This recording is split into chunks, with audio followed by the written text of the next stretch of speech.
আসসালামু আলাইকুম। Hi beautiful students, হাসানা ক্লাসরুমের পক্ষ থেকে সবাইকে স্বাগতম জানাচ্ছি। আমি মাহমুদুর রহমান।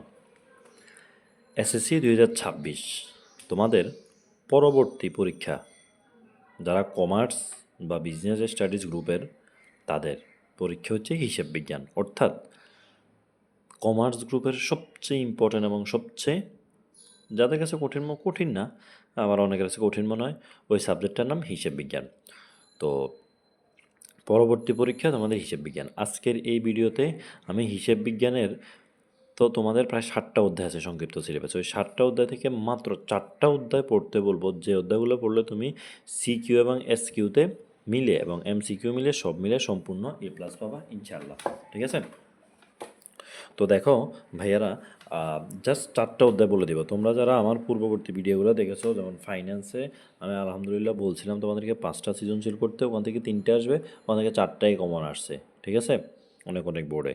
তো আজকে আমি তোমাদেরকে ওই রকম হিসেব বিজ্ঞানের 4টা অধ্যায়ের সাজেশান দেবে, এবং এই প্রত্যেকটা অধ্যায়ের আলাদা আলাদা ভিডিও আমি ফাইন্যান্সে যেরকম করেছিলাম ওই রকম ভিডিও তোমাদেরকে প্রোভাইড করবো আলাদা আলাদা।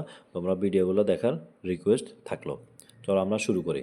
তার আগে একটা কথা বা একটা রিকোয়েস্ট, যারা আমার চ্যানেলটা এখনও সাবস্ক্রাইব করা নাই, চ্যানেলটা সাবস্ক্রাইব করে পাশে থাকা বেল আইকনটা প্রেস করে রাখবা, যেন ভিডিওগুলো আপলোড দেওয়ার সাথে সাথে নোটিফিকেশান চলে যায়। চলো তোমাদেরকে আমি ওই 4টা অধ্যায় দেখিয়ে আসি। ঠিক আছে? যে 4 অধ্যায় পড়লে A+ নিশ্চিত। তোমাদের সর্বমোট হচ্ছে 7টা অধ্যায় আছে এখানে। ঠিক আছে? তোমাদের 7টা অধ্যায় কী কী? তোমাদের আছে দ্বিতীয় অধ্যায় আছে লেনদেন, তৃতীয় অধ্যায় আছে দুই তরফা দাখিলা, আর চতুর্থ অধ্যায় আছে মুনাফা জাতীয় মূলধন জাতীয় আয় ব্যয়। এরপরে হচ্ছে যে ষষ্ঠ অধ্যায়টা আছে জাবেদা, নবম অধ্যায়টা আছে রেওয়ামিল, সপ্তম অধ্যায় আছে খতিয়ান, নবম অধ্যায় রেওয়ামিল, দশম অধ্যায় হচ্ছে আর্থিক বিবরণী। 7টা অধ্যায়। তো তোমরা আশা করি তোমাদের মান বন্টনটা জানো। তোমাদের মান বন্টনটা জানা মোস্ট ইম্পর্ট্যান্ট, কারণ তোমাদের এক এক পরীক্ষার মান বন্টন হচ্ছে এক এক রকম। দেখো তোমাদের অ্যাকাউন্টিংয়ের মান বন্টনটা হচ্ছে এরকম, যে যেখানে তোমাদের সিকিউ থাকবে মান বন্টন।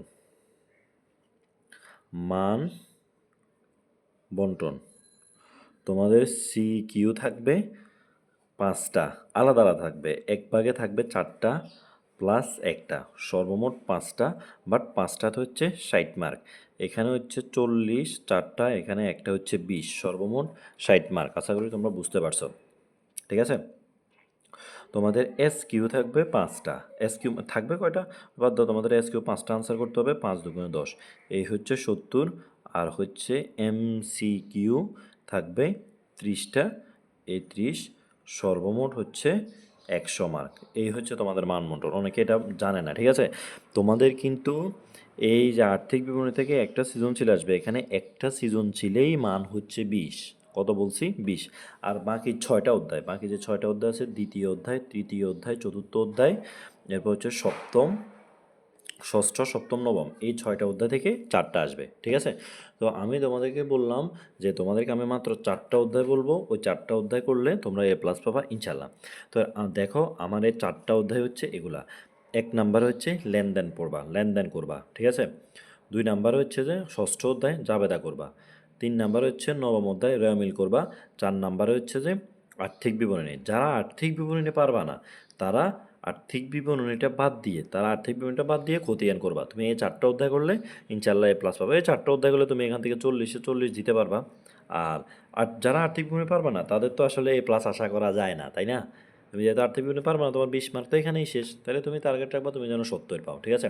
এখন আসো, তোমরা তো অনেকে ভিডিও শেষ করে ফেলো। আমি বলবো ভাইয়ারা একটু আমার ভিডিওটা দেখো। তোমাদের লেনদেনে কোন কোন ধরনের ম্যাথ আসবে, ওই লেনদেন সংক্রান্ত ম্যাথগুলো নিয়ে আমি আলাদা একটা ভিডিও দিব। জাবেদার জন্য আলাদা একটা ভিডিও দিব।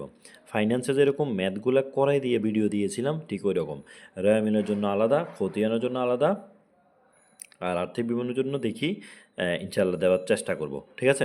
তো তোমরা আমার পরবর্তী ভিডিওগুলো দেখার জন্য তোমাদের কাছে রিকোয়েস্ট থাকলো। তোমরা দেখবা ফাইন্যান্স ও ব্যাংকিংয়ের মতো আমার এই ভিডিওগুলোতেও এই সাবজেক্টেও ইনশাআল্লাহ কমন থাকবে। আমি তোমাদের অন্যান্য ভাইয়াদের মতো যারা অনলাইনে এডুকেশনাল সেক্টর নিয়ে কাজ করে ওদের মতো চ্যালেঞ্জ দিতে পারবো না বা অনেক বেশি ক্রেডিট নিতে পারবো না, যে আমি বলছি আসছে এরকম না। ইনশাআল্লাহ তোমাদের উপকার করতে পারলে আমার কাছে সত্যি অনেক ভালো লাগবে। তো তোমরাও আমার ভিডিওগুলো দেখবা, তোমার বন্ধুদের সাথে শেয়ার করবা যেন ওরাও উপকৃত হতে পারে এবং কমেন্টে জানাবা পরবর্তীতে তোমরা কোন ভিডিওগুলো পেতে চাও। এবং যারা এখনও সাবস্ক্রাইব করো নাই তারা চ্যানেলটা সাবস্ক্রাইব করে পাশে থাকা বেল আইকনটা ক্লিক করে রাখবা। তো ঠিক আছে ভাইয়েরা, আজকের মতো এতটুকুই। তোমাদেরকে যে 4টা অধ্যায় বলেছি এই 5টা অধ্যায় তোমরা নিজেরা দেখবা এবং আমি তোমাদেরকে সবগুলো আলাদা আলাদা ভিডিও প্রোভাইড করব, ওগুলো দেখবা। ইনশাল্লাহ তোমাদের কমন চলে আসবে। আর এমসিকিউর জন্য তোমরা ওই যে বাকি অধ্যায়গুলো একটু একটু দেখতে পারো। তো ঠিক আছে ভাইয়ারা, আজকের মতো এতটুকুই। এখানে বিদায় নিতেছি। ভালো থাকো, পড়াশোনার সাথে থাকো, সুস্থ থাকো। আল্লাহ হাফেজ, আসসালামু আলাইকুম।